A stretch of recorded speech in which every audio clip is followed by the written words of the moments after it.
I am Darsh and I will be appearing for the acting grade 6. I will be performing two contrasting play extracts from memory. The first piece that I will be performing is taken from Act 3, Scene 2 from Julius Caesar by William Shakespeare, written in the late 16th century. In this piece, Mark Antony mourns the loss of Julius Caesar following Caesar's assassination at the hands of Brutus and the conspirators. But he is only allowed to do so as long as he does not badmouth the conspirators for their role in Caesar's death. Mark Antony's references to Brutus as an honorable man subtly and ingeniously show that Brutus is anything but honorable, while also serving to show that Julius Caesar was not the ambitious man Brutus had painted him to be. This piece revolves around themes of loss and loyalty as portrayed by the character of Mark Antony.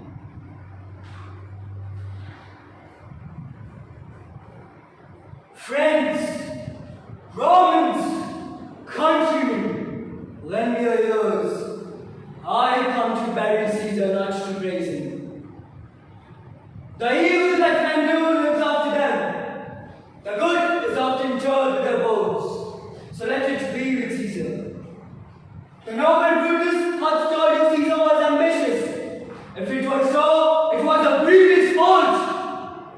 And grievously had Caesar answered it. Here, under the leave of Brutus and the rest, for Brutus is an honorable man, so are they all honorable men. Am I to speak in Caesar's funeral? He was my friend, faithful and just to me. But Brutus says he was ambitious, and Brutus is an honorable man. He had brought many captives home to Rome, whose ransom did the treasure coffers fill. Did this in Caesar seem ambitious, when that the poor fraud Caesar had wept? Ambition should be made of sterner stuff. Yet Brutus says he was ambitious, and Brutus is an honorable man. You all did see that on the Rubicon. I twice presented him making me crown, which he did twice refuse. Was this ambition? Yet Brutus says he was ambitious, and sure he's an honorable man. I speak not to disprove what Brutus spoke, but here I am to speak what I do know. You all did love him once, not without cause. What cause withholds you then to mourn for him? Oh, judgment, thou art led to British beasts, and men have lost their reason. Bear with me. My heart is dead in the coffin with Caesar, and I was forced to come back to him.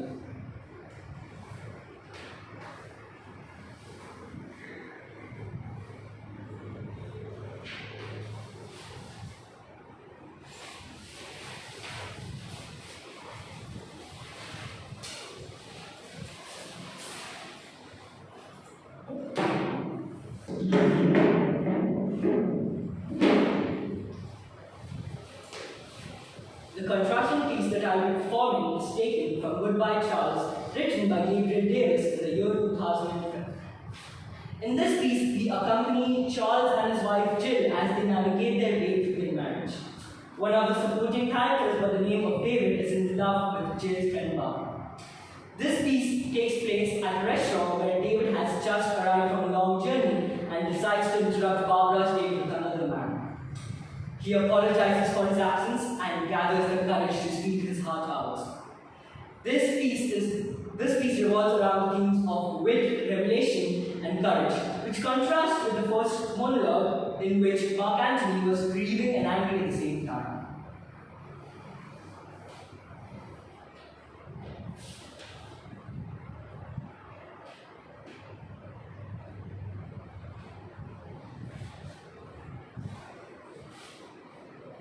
Sorry to interrupt your day, Bob. Hey buddy, how's the date with my girlfriend going so far? Good? I asked Trish. She told me you were here. Now, you don't mind if I sit down, do you? Thank you. Listen, honey. I can explain my absence for the last 3 months. Really, I can. See, you're the most beautiful woman that I have ever known. And that can be a little scary. I mean, look at this guy. He was petrified.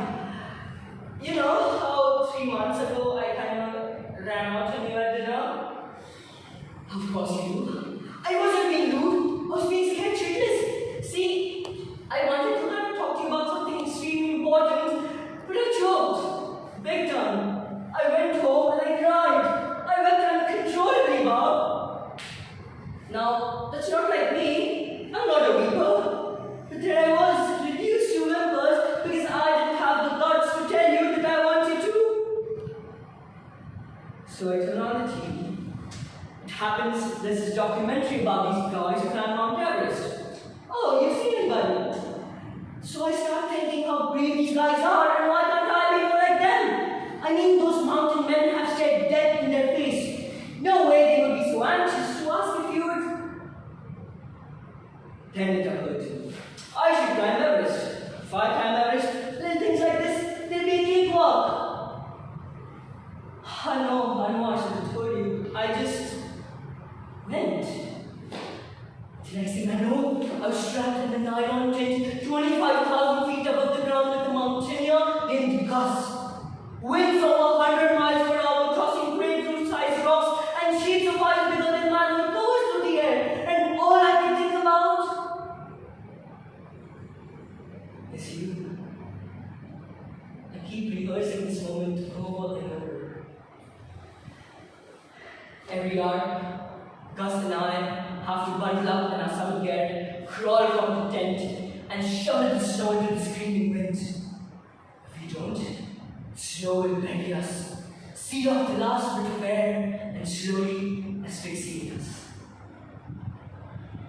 Keep thinking of this moment with you, and in my head, this moment, it's not getting easier. Somehow, Gus and I managed to survive. 4 days and the storm passes. We continue to the summit, the highest point on earth. At the top, it's breathtaking. You can see what seems endlessly in every direction. And there's the sense of being a god. I even met Gus on Zeus. Then staring out over my kingdom, I had this incredible, life-altering revelation. There is nothing on earth more frightening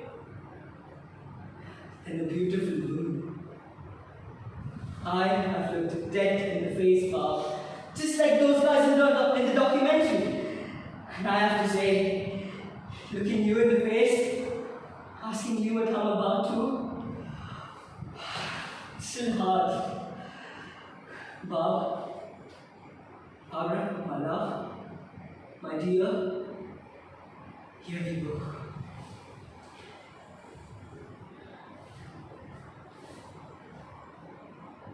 Will you marry me?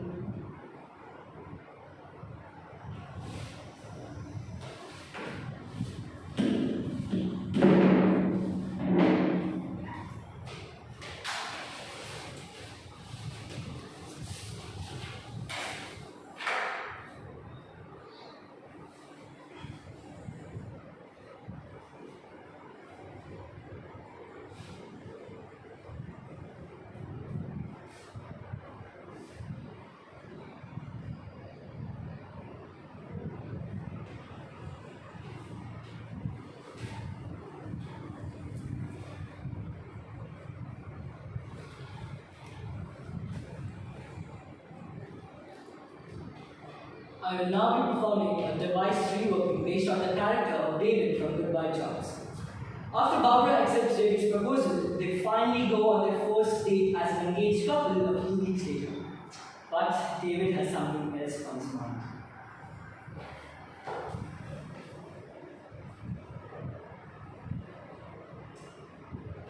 Thank you.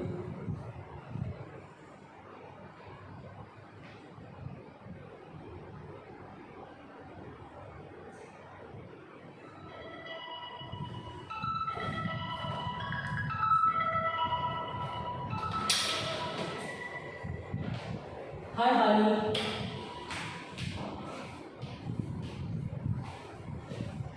Please have a seat.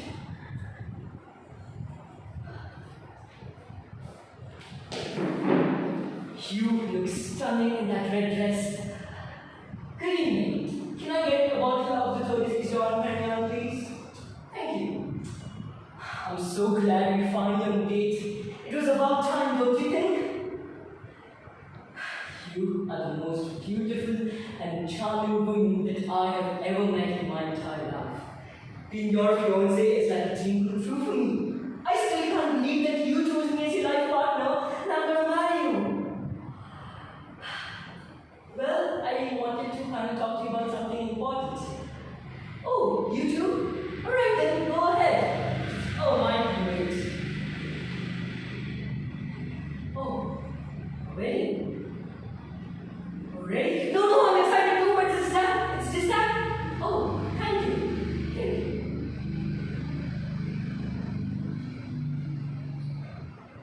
Cheers.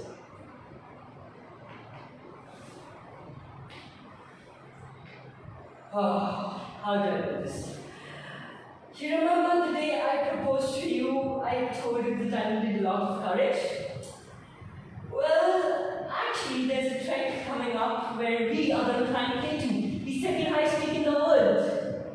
So I was thinking that maybe we could postpone our wedding.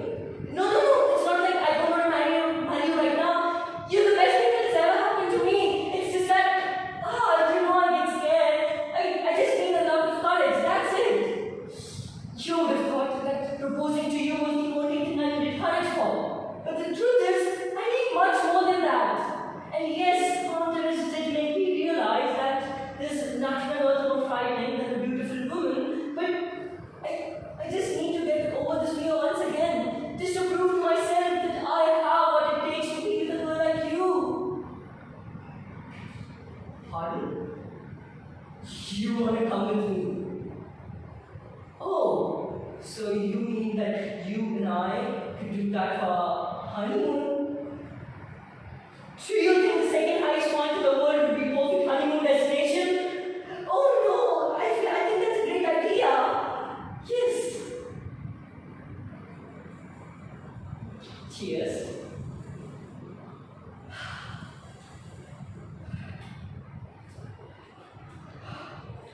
Hold on to that. I just need a minute. Yes.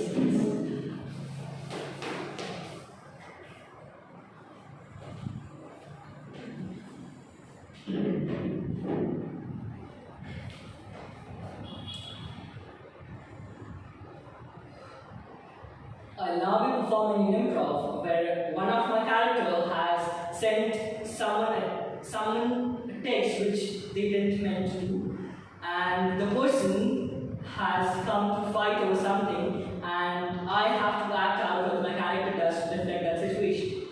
I'll be playing the role of David from Goodbye Charles. Okay, what do we have?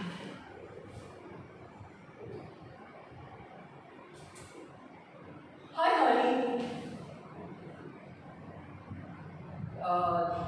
Why would I hide something from you? You are my fiancée. You're the most beautiful girl I've ever met. Why would I lie to you or hide something from you? What's this? Oh, wait, how did you find out? No, wait, honey, wait. Let me explain. Oh, that message was supposed to be sent to Gus. Listen, honey, please. Wait, at least listen to me, please. See, you're the best thing that's ever happened to me. See, when I climbed Everest, I needed a lot of courage. Because I loved you and I didn't want to lose you. But when I climbed Everest, I fell in love with one more thing. That's climbing mountains, going on summits. That's one of the most wonderful experiences that I have ever felt in my life.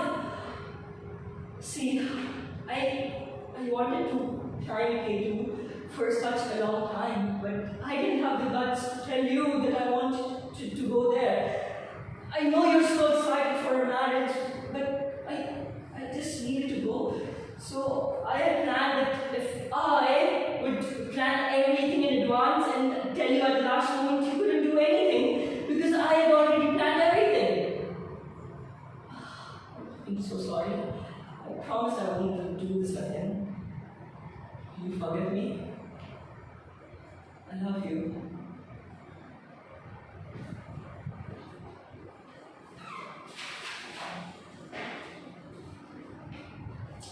Moving on to my reflection task.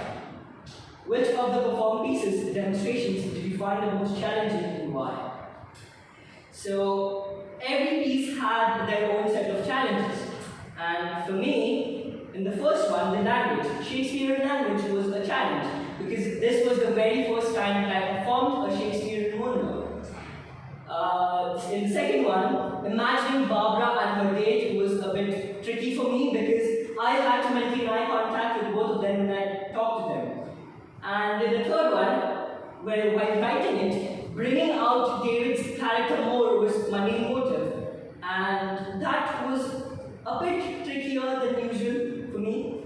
And out of all these three, the first one would be the most challenging for me because I also had to modulate my voice much more and project my voice much more than as compared to the others because I was talking to a very large audience. Okay, so moving on to the second one. How did you use your voice and body to show the contrasting styles in your performance to the audience? So, let's start with the first one. In the first one, I am performing the role of Mark Anthony and I am speaking to a larger audience, the general public. So, I had to project my voice much more. Whereas in the second one, I was just talking to Barbara and at some times a date. So, there was no use and I did not need to project my voice that much and I was not that loud.